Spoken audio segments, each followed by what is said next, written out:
My reading notes for Tools of Titans by Tim Ferriss. The 4-hour work week, the 4-hour body.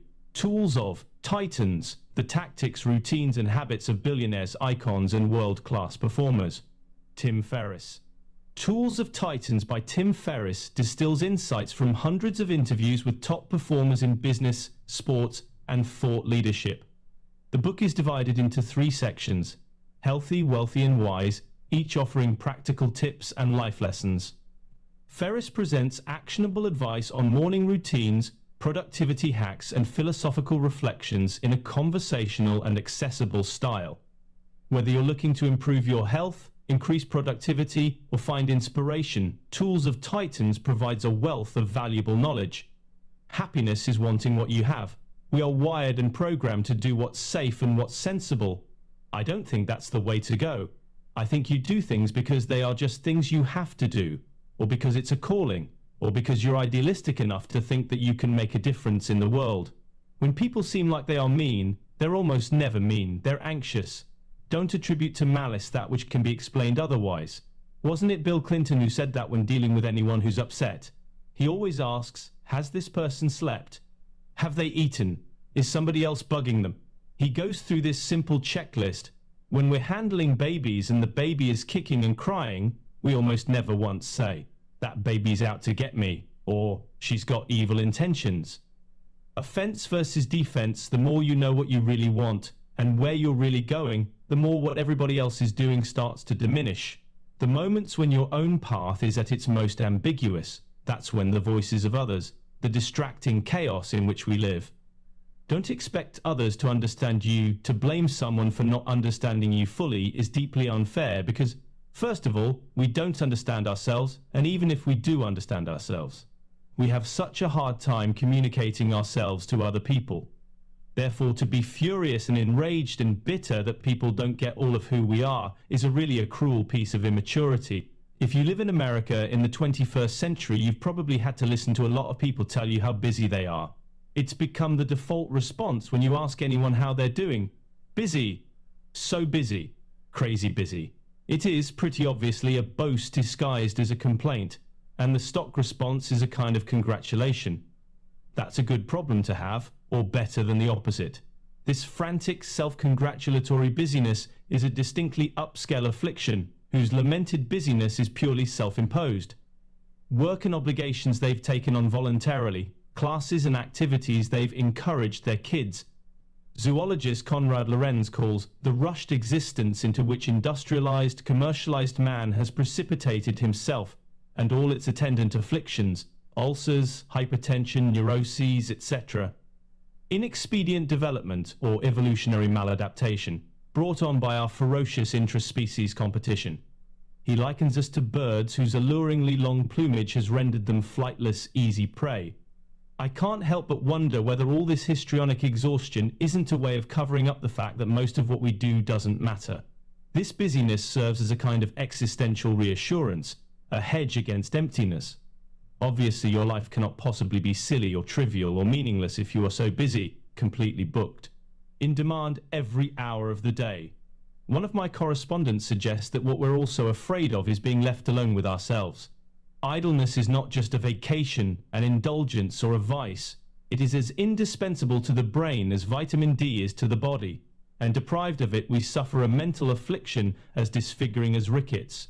The space and quiet that idleness provides is a necessary condition for standing back from life and seeing it whole, for making unexpected connections and waiting for the wild summer lightning strikes of inspiration. It is paradoxically necessary to getting any work done. Idle dreaming is often the essence of what we do, writes Thomas Pynchon, is a book called Dropping Ashes on the Buddha. It's by Zen master Seung San, who was a Korean Zen monk. I read it when I was maybe 24, and it's a short book, just a series of letters that this really funny, very direct, very no bullshit Korean monk wrote back and forth with his students in the 1970s. It was one of those, oh my god, I think I get it books. Especially people who have told me that they are feeling kind of lost and or depressed or directionless. Trying to get everyone to like you is a sign of mediocrity. You'll avoid the tough decisions, and you'll avoid confronting the people who need to be confronted. Colin Powell. If you want to improve, be content to be thought foolish and stupid. Epictetus. To do anything remotely interesting, you need to train yourself to handle, or even enjoy, criticism. Desire is a contract you make with yourself to be unhappy until you get what you want. Anger is a hot coal that you hold in your hand while waiting to throw it at someone else, Buddhist saying. This idea that we're either courageous or chicken shit is just not true, because most of us are afraid and brave at the exact same moment, all day long. Brinny. Lean into discomfort, because I think these seemingly impossible problems that we have around race and homophobia and the environment, and just the lack of love sometimes, are not going to be solved in a comfortable way. So I guess my ask would be more of a big metaphysical ask. Give vulnerability a shot, give discomfort its due.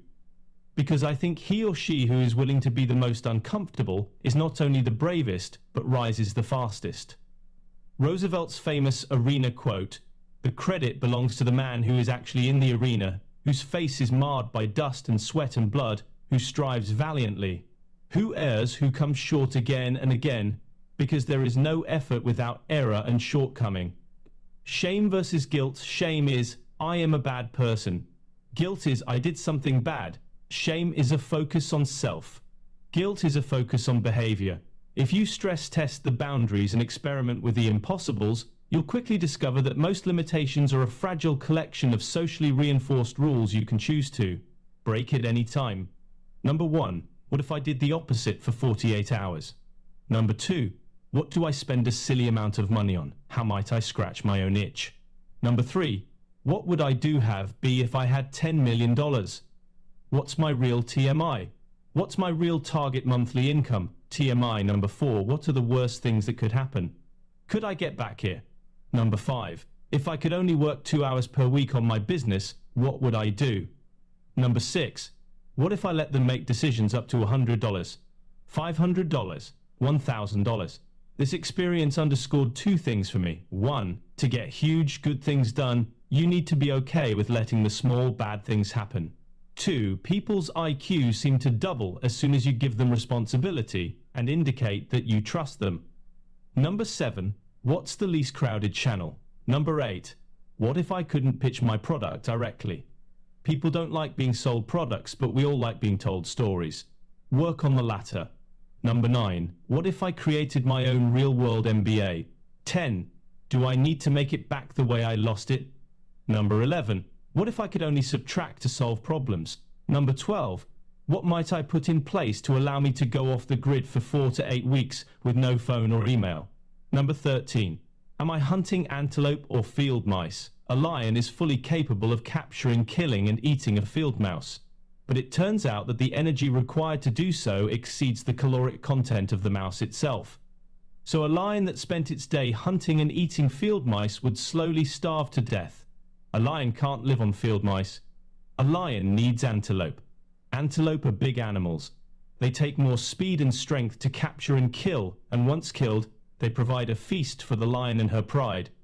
A lion can live a long and happy life on a diet of antelope. The distinction is important. Are you spending all your time and exhausting all your energy catching field mice? 14.